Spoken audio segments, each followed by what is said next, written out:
ఈ వాన ముసురుకు సల్లగాలికి ఇంత గరం గరం మిర్చి బజ్జో ఉడుకుడుకు పకోడో చేసుకొని తిని కడక్ షాయ్ గిలాసడు కడుపులో పోసుకుంటే ఆహా ఏమన్నా ఉంటదా స్వర్గంగాని వస్తుంది కదా అనుకునేటందుకు మంచిగానే ఉంది కానీ అన్నాన్ని దేవుకొని తింటందుకు సిలిండర్లు తక్కువ రేట్లు ఉన్నాయా అన్నం కూరలు వండుకోనికే సరిపోక అడ్వాన్స్ బుకింగ్లు చేసినా రాక ఇంకా తిప్పల పడుతూనే ఉన్నామని మనం బాధపడుతున్నాం కానీ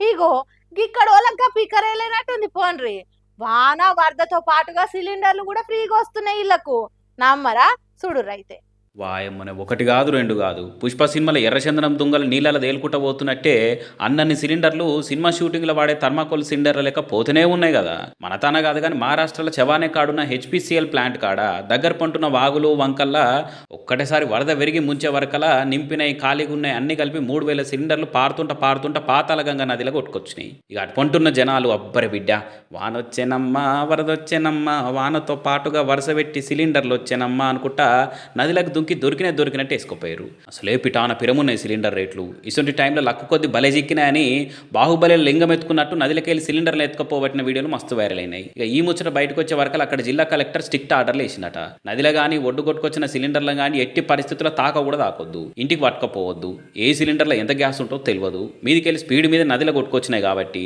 వీటిని ఓపెన్ చేసినా వాడినా డేంజర్ ఉంటుంది పేలినా వేలొచ్చు పుక్కట్లో దొరికింది కదా అని వాడ చూస్తే పానాల మీదకే వస్తుందని చెప్పిరట ఇక ప్లాంట్లో మొత్తం ఎన్ని సిలిండర్లు పోయినాయి అందులో ఎన్ని ఖాళీవి ఎన్ని సగం నింపినాయి ఎన్ని నిండువి అని అన్ని ఆన్లైన్లలో రిజిస్టర్లలో లెక్క రాసి కాయిదాల్లో కరెక్ట్ చూసుకొని కొట్టుకుపోయిన సిలిండర్లు దొరకబట్టే పనిలో పడ్డారు అప్పుడే ఆఫీసర్లు పబ్లిక్ కూడా ఎవరికి ఏ సిలిండర్ కానొచ్చినా ఆఫీసర్లకు ముచ్చట చెప్పాలని చెప్పారు కూడా కానీ చూడరే వాహనాలు వరదలు చేయంగా ఒక్కోతాను వేసుంటి తిప్పలు మోపైతున్నాయో ఏం కథనో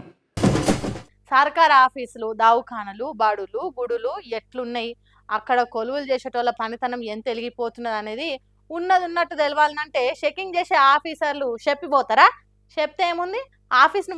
ముస్తాబ్ చేస్తారు వాళ్ళు పోయినాక ఎప్పటి తీరా అద్మానం ఉంటది కథ అందుకే CM Vijay sir sudden entry ఇచ్చిండు ఓ దావకండకు చూడుండ్రిగా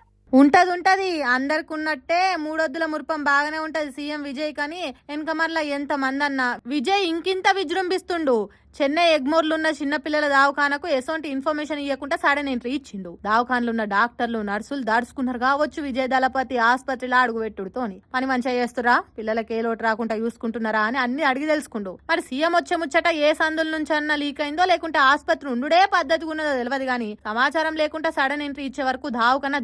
దగమెరుస్తుందట వెరీ గుడ్ అన్నట్టు అందరికి ఫుల్ మార్కులు వేసినాక బాలింతల కాడికి వాళ్ళ పిల్లల కాడికి తిరిగి చూసిండు పెద్ద పదవిలున్నా నేను అన్నట్టు కాకుండా వాళ్ళకి సేవ చేసే మనిషి తిరగా చేతులు కట్టుకొని ముచ్చట చెప్తుంటే వినయ్ అంగిన్నాడు ఎసోంటి హంగులు ఆర్బాటాలు లేకుండా సాదా సీదాగా పేషెంట్లతో మాట్లాడిండు పుట్టిన పసిగుడ్డులను ఎత్తుకున్నాడు ముద్దుగున్నరు బుడ్డోలు అన్నట్టు దగ్గర తీసుకుండు అరే బుడ్డోడా పెద్ద పెరిగినాక ఏమైతావురా అని పసిపిల్లలతో మాట్లాడినట్టు చేసిండు ఇట్లా సీఎం సారు పిల్లల వాడిలో తిరిగి ఎత్తుకున్నందుకో ఇగో ఈ తల్లికి ఆనందంతో ఏడుపు ఆగుతలేదు చేతులు జోడించి దండాలు పెడుతున్నది ఈ పిల్లలు పెద్ద పెరిగినాక చిన్నప్పుడు నిన్ను సీఎం విజయ్ సార్ ఎత్తుకున్నాడని చెప్తే ఎంత మురిసిపోతారో కదా పేషెంట్ వార్డుల తిరుగుడు అయినాక దావఖాన డాక్టర్లతో మాట్లాడిండు సౌలతులు ఎట్లున్నాయి మంచిగా పనిచేస్తురా ఆసుపత్రికి ఏమేమి అవసరాలు ఉన్నాయని అడిగి తెలుసుకుండు డాక్టర్లు చెప్తుంటే ఓపికతో నిన్నాడు ఇక చెప్పుండ్రి సీఎం సార్ ను విమర్శించిన వాళ్ళు కొత్త మురుపంలో ఉరుకులాడతాడు ఈ పనితనం మూడొద్దులే ఎల్లకాలం పని చేయాలంటే ఎల్లెలకలా పడాల్సిందే సినిమా షూటింగ్ లో తిరిగా పబ్లిసిటీ స్టంట్లు చేసుడు కాదన్నోళ్ళు ఇప్పుడు చెప్పుండ్రి సీఎం విజయ్ రామ్ లేకుండా పని చేయలేడని పొద్దున్న లేస్తే తమిళనాడు రాష్ట్రాన్ని తలక్ మని మెరిచేటట్టు ఎట్లా చేయాలని దానిలాడుతుంటే ఫాల్తు మాటలు మాట్లాడతారా విజయ్ సార్ అంటే వాడినోళ్ళు అది మీ కళ్ళకు కనిపిస్తలేదా దళపతి విజయ్ ధనాధన్ ఎసొంటి మార్పు తీసుకొస్తున్నాడో తెలుస్తలేదా అన్నట్టు టీవీకే పార్టీ కార్యకర్తలు విజయ్ అభిమానులు ఈ వీడియోలను షేరింగ్లు చేసుకుంటా కామెంట్లు రాస్తారు ఇట్లనే ఇంకింత రువ్వడిగా విజయ్ సార్ పనిచేయాలని అది చూసి కడమ రాష్ట్రంలో సీఎంలకు కొద్దిగానన్నా సోయొచ్చి కాసింత ఎక్కువ పని చేసినా మంచిదే కదా మరి చూడాలి కడమ రాష్ట్రాల సీఎంలలో ఎసొంటి మార్పు వస్తుందో ఏమో